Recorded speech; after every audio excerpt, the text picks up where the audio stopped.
What a day for us. What a magnificent day for Bangladeshi cricket fans. For us. দুপুরে রিশাদের ভেলকি, বিকেলে মোস্তাফিজুর রহমানের ভেলকি এবং রাতে সাকিব আল হাসানের ভেলকি। হ্যাঁ, ফিজ, সাকিব এবং রিশাদ তিনজন বাংলাদেশি এই মুহূর্তে দুইটি ভিন্ন ফ্র্যাঞ্চাইজ লিগে খেলছেন। একই দিনে তিন বাংলাদেশের খেলা ছিল এবং তিনজনই আসলে প্লেইং 11-এ ছিলেন। রিশাদের প্লেইং 11-এ থাকাটা মোটামুটি নিশ্চিত ছিল, মোস্তাফিজের প্লেইং 11-এ থাকাটা একেবারে ফরজের কাছাকাছি ছিল, বেশি হয়ে যাচ্ছে কিনা সরি। আর সাকিব আল হাসানের প্লেইং 11-এ থাকাটা এটা খুব একটা নিশ্চিত আসলে ছিল না। বাজে ফর্মের পর তাকে আসলে বেঞ্চ করানোর কথা হয়তো তারা চিন্তা ভাবনা করেছে, বাট রাশিদ খানের অনুপস্থিতিতে সাকিব আল হাসানকে তারা আরও একবার ট্রাস্ট করেছে এবং সাকিব ডেলিভার করেছে। 4 ওভার বল করেছেন, 2খানা উইকেট নিয়েছেন, মাত্র 14 রান কনসিড করেছেন, মাত্র 14 রান। হ্যাঁ, কমেন্টেটর তো বলছিলেন আপনি এই প্লেয়ারকে আসলে গেম থেকে বের করতে পারবেন না।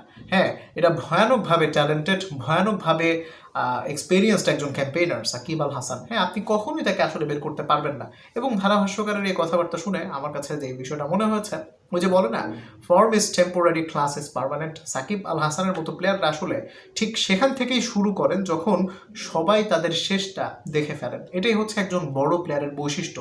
এই মেন্টালিটিটাই আসলে একজন প্লেয়ারকে সাকিব বানায়। মোস্তাফিজুর রহমানের কথা আর কি বলবো, অলরেডি প্রথম বাংলাদেশি হিসেবে আজকেই তিনি IL T20-তে ম্যান অফ দ্য ম্যাচ অ্যাওয়ার্ডটি পেয়েছেন। হ্যাঁ, তিনি 4 ওভার বল করতে পারেননি, একটি বল কম করেছেন, 3 ওভার 5 বলে 3খানা উইকেট নিয়েছেন। এবং আজকে তিনি বাংলায় অনেক কথাবার্তা বলেছেন ধারাভাষ্যকার উপস্থাপিকার সাথে। সেখানে তিনি তার স্লোয়ার নিয়ে কথাবার্তা বলেছেন। তিনি বলেছেন তার স্লোয়ারটা ন্যাচারালি আসে এবং তিনি বিশ্বাস করেন তিনি স্লোয়ার দিয়ে আসলে সফল হতে পারবেন এবং তিনি আসলে হয়েছেনও।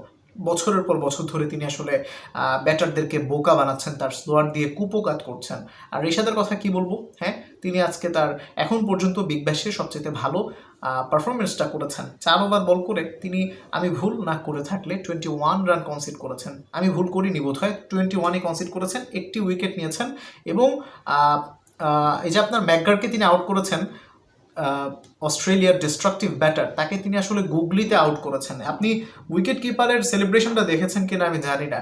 হ্যাঁ, উইকেট কিপারের সেলিব্রেশনটা দেখার মতো ছিল, পারফেক্ট এক্সিকিউশন ছিল আমাদের রিশাদ হোসেনের থেকে। তিনি যে এখন গুগলি করতে পারছেন বড় বড় জায়গাতে, বড় বড় ব্যাটারদের বিরুদ্ধে, বিগ ব্যাশের মতো লিগে তিনি প্রপার এক্সিকিউট করছেন তার গুগলির, এটা ভাই ট্রিট টু ওয়াচ। হ্যাঁ, এটা হচ্ছে ধরেন চোখের জন্য শান্তি, হেভেন বলতে পারেন। সো আজকে খুব চমৎকার একটা দিন আসলে আমাদের গিয়েছে। গতকালকে তাসকিনও অসাধারণ বল করেছেন, বাট তার দল আসলে এতই কম রান করেছে যেটা আসলে খুব একটা কাজে আসেনি।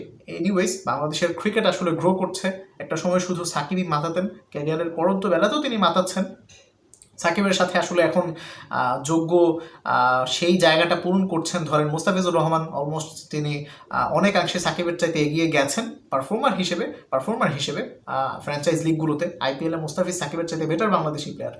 আবার দেখেন রিশাদ, হ্যাঁ, তিনি প্রথম কোনো বাংলাদেশি হিসেবে পূর্ণাঙ্গ বিগ ব্যাশটা খেলার জন্য গিয়েছেন। সাকিব কিন্তু পূর্ণাঙ্গ বিগ ব্যাশটা খেলতে পারেননি। সো সাকিবকে ছাপিয়ে যখন আপনি দেখবেন কোনো পেসার কিংবা স্পিনার বা কোনো ব্যাটার মাতিয়ে যাচ্ছে, তখনই বুঝবেন বাংলাদেশ ক্রিকেটের আসলে উন্নতিটা হচ্ছে। তার কারণ আপনার সবচাইতে বেশি রান করা প্লেয়ারদের 5-এর মধ্যেও সাকিব যদি থাকে, আবার সবচাইতে বেশি উইকেট নেওয়া প্লেয়ারদের তালিকার 5-এর মধ্যেও যদি সাকিব থাকে, তাহলে বুঝে নিতে হবে সাকিবের ধারের কাছে কোনো প্লেয়ার বাংলাদেশে আসেনি, বাট আসা দরকার। অ্যাজ এ ব্যাটার হিসেবে যখন আপনি সাকিবকে টক্কর দিতে পারবেন শুধু অল্প কিছু রান বেশি করে, যেমন লিটন কুমার দাস সাকিবকে ছাড়িয়েছেন, বাট তার আরও বেশি রান করা উচিত। আরও 1500 রান বেশি করলে আমি লিটনকে ওয়ার্ল্ড ক্লাস ব্যাটার বলতাম, কিন্তু সেটা আসলে বলা সম্ভব হচ্ছে না। ঠিক একইভাবে মোস্তাফিজুর রহমান অবশ্যই ছাড়িয়ে যাবেন, তার উপর আমার বিশ্বাস আছে।